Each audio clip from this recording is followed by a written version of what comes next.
Hola amigos, bienvenidos a su programa Reavivados por su palabra. Estamos muy felices de tenerlos una vez más con nosotros para estudiar un capítulo diario de la palabra de Dios. Recuerden también que pueden estudiar la lección de escuela sabática diariamente con el pastor Jonathan Márquez. Hoy quiero hacer un agradecimiento muy especial por todas las personas que ayer nos regalaron ese like en el video y también los comentarios.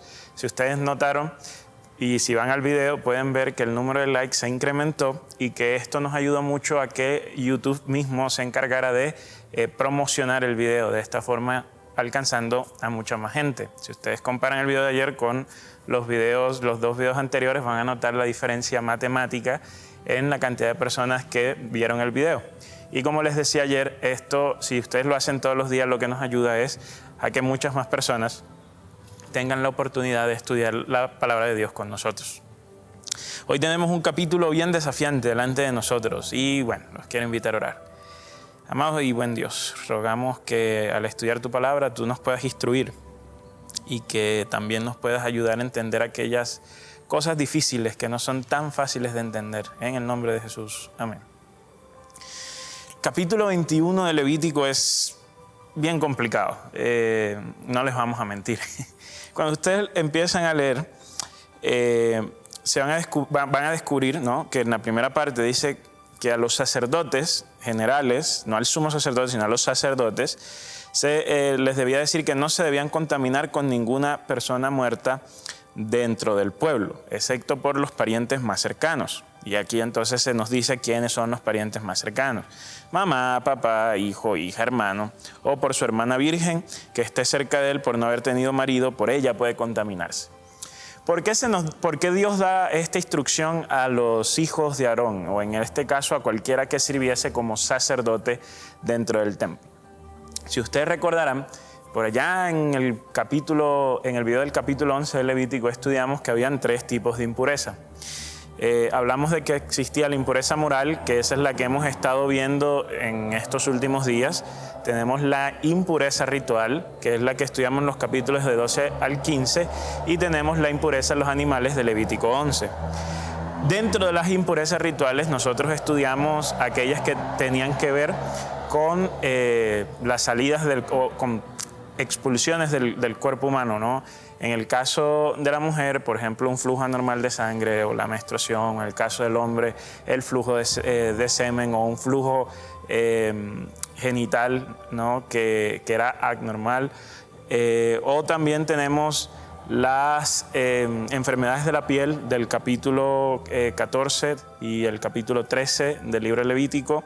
Entonces, estas enfermedades, ¿no?, de la piel, que el texto dice lepra, pero que no eran lepra, sino que eran más bien enfermedades que afectaban mucho a la piel, y que todas estas en común tenían, o todas estas impurezas, tenían algo en común, que era la muerte. De una u otra forma, todas ellas se relacionaban con la muerte. La razón por la cual se conectan con la muerte ya lo explicamos en esos videos, ¿cierto? La sangre, por ejemplo, en el caso de la menstruación de la mujer, era un símbolo de muerte porque no se había concebido. De igual forma el hombre que tenía relaciones sexuales, pero no concebía, entonces ahí se veía como la pérdida de vida equivalente a la muerte. Las personas con las enfermedades en la piel, como la piel se colocaba blanca y se escamaba, entonces era como si tuviesen la piel de un muerto. Entonces todo esto se conecta con la muerte. La razón fundamental, hemos dicho, es que Dios se presenta al pueblo de Israel como vida, y entonces lo que se relaciona con la vida es lo puro y lo que se relaciona con la muerte es lo impuro. Y por eso la muerte no puede entrar en contacto o más bien lo impuro no puede entrar en contacto con lo puro, porque esto sería que la muerte entre en contacto con la vida. Eso nos lleva a deducir que a pesar de que en los capítulos del 12 al 15 no se habla propiamente de la impureza de la muerte es la fuente de impureza más potente que existía en el antiguo sistema de pureza e impureza israelita. La muerte, la muerte ya ahora sí propiamente, ya no asociada, por ejemplo, que a los genitales, a los flujos de los genitales o a la piel, sino ya ahora propiamente la muerte, obviamente va a tener un efecto contaminador mucho más potente que el resto de impurezas. Por esa razón, debido a a esa potencia contaminadora que existía en la muerte, cualquier persona que entrara en contacto con un cadáver o aún se encontrara en un espacio cerrado con un cadáver, automáticamente iba a estar impura ritualmente, ¿no? Porque en este caso estaría entrando en contacto con la fuente misma de la impureza. Así como cuando una persona al estar con Dios entraba en contacto con la fuente misma de la pureza. Entonces aquí nosotros vemos estos dos binomios manifestándose. Como los sacerdotes tenían acceso al lugar santo y tenían acceso al santuario y tocaban los sacrificios que el oficiante le entregaba a Yahvé, y ellos eran los encargados de ofrecer los holocaustos, las ofrendas de paz y demás. Ellos tenían que tener mucho cuidado de no entrar en contacto con alguna fuente de impureza ritual, porque esto, al entrar ellos en contacto con una fuente de impureza ritual, la podrían transmitir al santuario, y esto entonces generaba que la presencia de Dios iba a ver amenazada y probablemente podía huir, y ya hemos hablado de las consecuencias teológicas de ello, que era romper la relación entre Dios y el hombre, relación que Dios estaba tratando de restaurar. Entonces el sacerdote común no podía contaminarse con un muerto, porque en su función de estar mediando las cosas divinas, en su función de ofrecer los sacrificios, en su función de representar a Dios ante el pueblo y de estar en contacto con lo santo, él tenía que evitar lo que más se pudiese el entrar en contacto con la impureza. Entonces, como la muerte es algo inevitable, ¿cierto? La muerte es algo inevitable, y por eso hablamos de que la impureza ritual no es pecado. Entonces, el sacerdote inevitablemente en algún momento de su vida se iba a ver impedido, pero Dios restringe esta posibilidad de que el sacerdote se contamine con la muerte solo a personas que pertenezcan a su núcleo más cercano. Entonces esa es la razón por la cual Dios les dice a los sacerdotes que no debían contaminarse con muertos. Luego les dice que tampoco se deben rasurar la cabeza o romper las vestiduras. ¿Por qué a los sacerdotes no esto? Porque esto representaría nuevamente un contacto con lo que tiene que ver con lo muerto, y lo muerto no puede entrar en contacto con la vida. Entonces, a la luz o a la idea de que el sacerdote se mantuviese santo debido a o sea, él debía mantenerse santo porque está en contacto con la santa. Entonces, debido a esto, Dios ordena que no exista este tipo de contaminación entre ellos, a menos de que sea estrictamente necesario. Por otro lado, hay una parte que sigue en el capítulo donde se habla del tipo de mujer que el sacerdote puede tomar. Y aquí las cosas empiezan a ponerse un poco delicadas. En el versículo 7 se nos dice que el sacerdote no debía tomar mujer que haya sido profanada como ramera, dice el texto. No debería tomar una mujer que haya sido divorciada. ¿Por qué? Porque estos dos tipos de mujeres no podían ser tomadas en matrimonio por el sacerdote.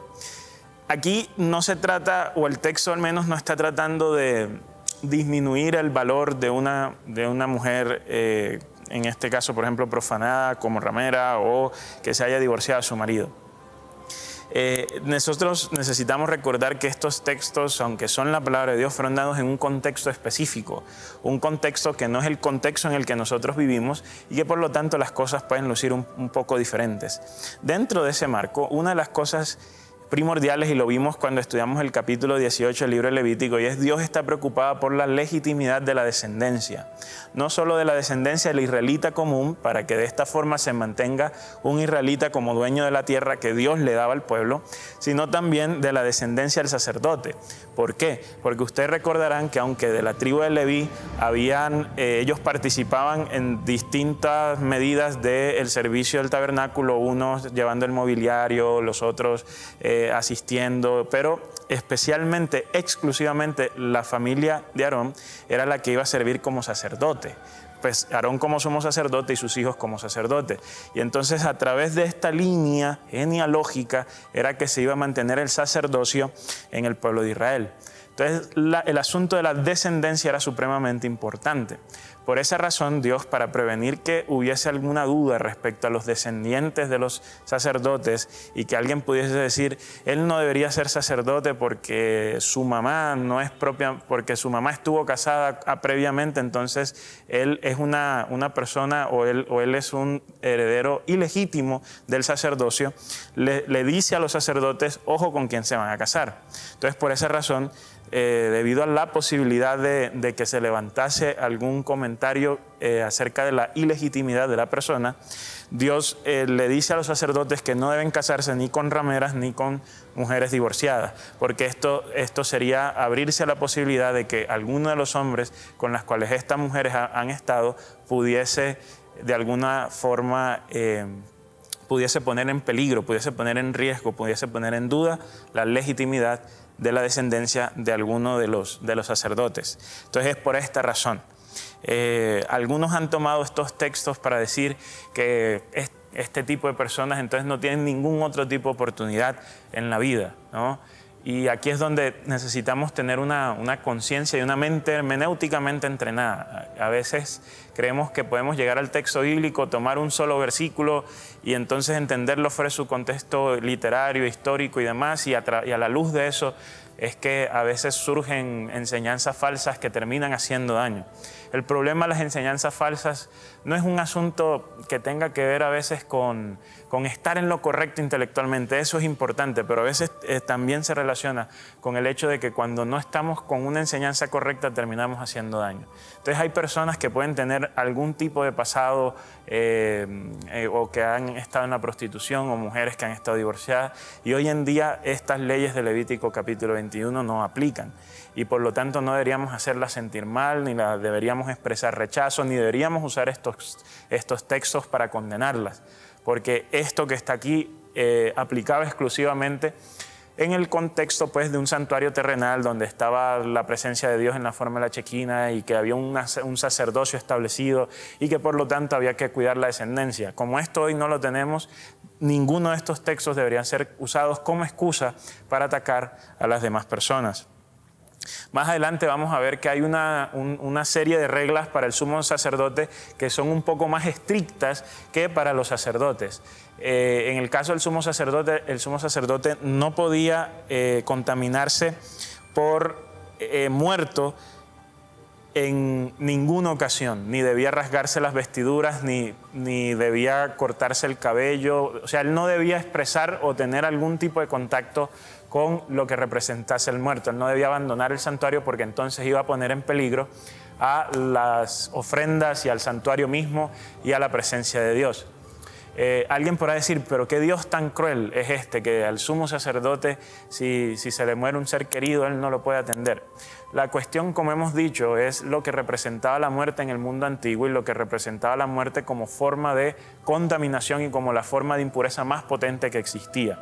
Entonces, el sumo sacerdote, como él era la única persona que tenía acceso a detrás del velo, corría el riesgo de al entrar en contaminación con un muerto, de contaminar todo el santuario y contaminar el sitio mismo donde moraba la presencia de Dios. Por esa razón es que Dios le dice al sumo sacerdote que él debe hacer todo lo posible por evitar este tipo de contaminación. Al sumo sacerdote se le repiten las instrucciones que se le dieron a los sacerdotes respecto a qué tipo de mujeres se puede casar con ellos, excepto que el sumo sacerdote es aún un poco más exigente.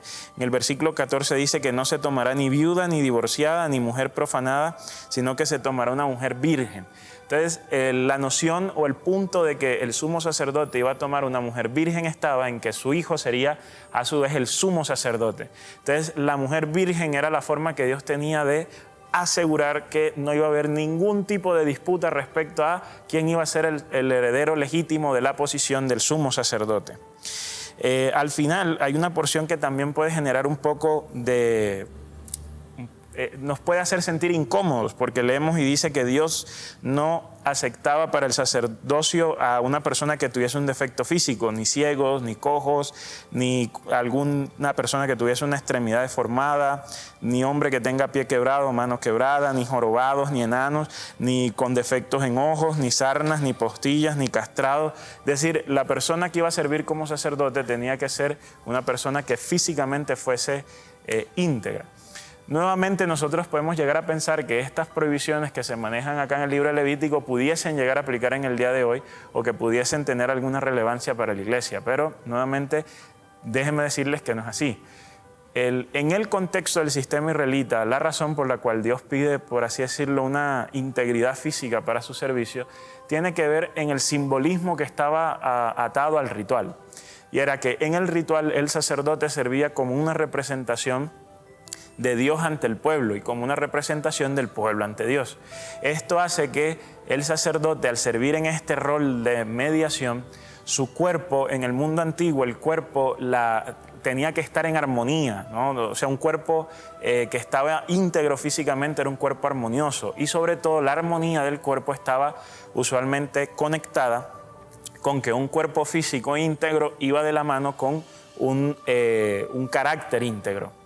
Si bien nosotros hoy sabemos que esto puede ser una dicotomía en el mundo real, de que alguien puede lucir muy bien, pero tener un carácter malo, en el mundo antiguo no era así.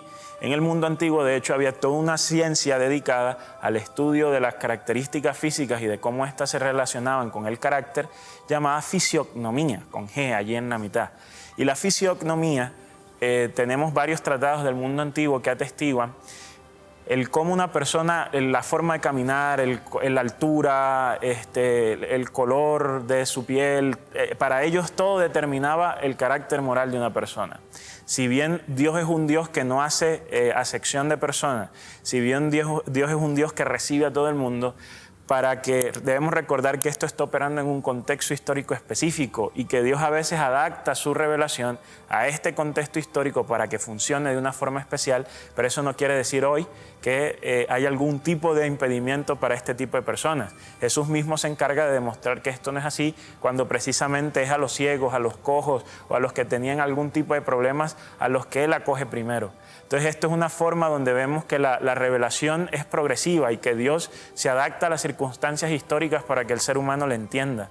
Y cuando vemos en la persona de Jesús, que es la máxima revelación que nosotros podemos tener de Dios, aún por encima, es decir, Jesús como revelación de Dios revela más a Dios que aún la Biblia misma.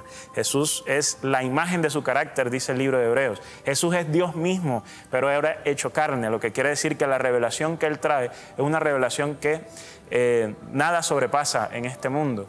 Y entonces Él, como Dios, nos muestra que Dios recibe con sus brazos abiertos a toda aquella persona que tiene algún tipo de limitación física. Para el día de hoy, ¿esto qué es, en qué se traduce, en qué significa? Me gustaría sacar sobre todo dos lecciones rápidas. Una es que, si ustedes notan, el sumo sacerdote tenía una responsabilidad un poco mayor que el sacerdote común. Y esto nos debe enseñar que entre mayor responsabilidad y privilegios tenemos, pues más grande es nuestra responsabilidad.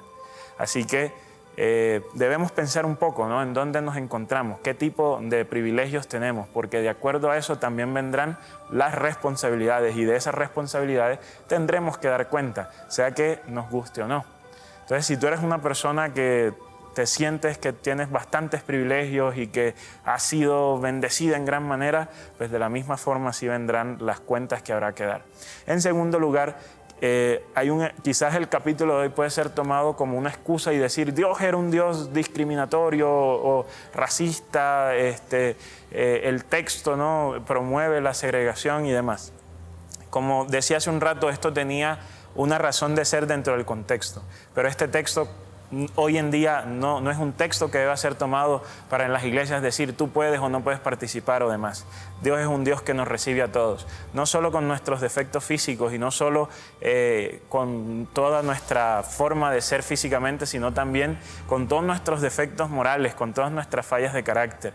Él es un Dios que sencillamente está con los brazos abiertos y que, como ya no mora en un santuario aquí en la tierra manifestado físicamente a través de la Shekinah, sino que en la cruz Él nos muestra que el camino hacia Él se ha abierto de una forma previamente desconocida, que es a través de su Hijo, a través del amor, y sencillamente tenemos que ir a ese Cristo que está con las manos abiertas, haciéndonos una invitación, diciéndonos ven al Padre a través de mí. Así que pensemos en ese Dios y entendamos que a veces ese mismo Dios tuvo que hacer adaptaciones a su carácter y persona para que el hombre lo pudiese entender en determinadas circunstancias históricas. Que Dios te bendiga y que tengas un buen día.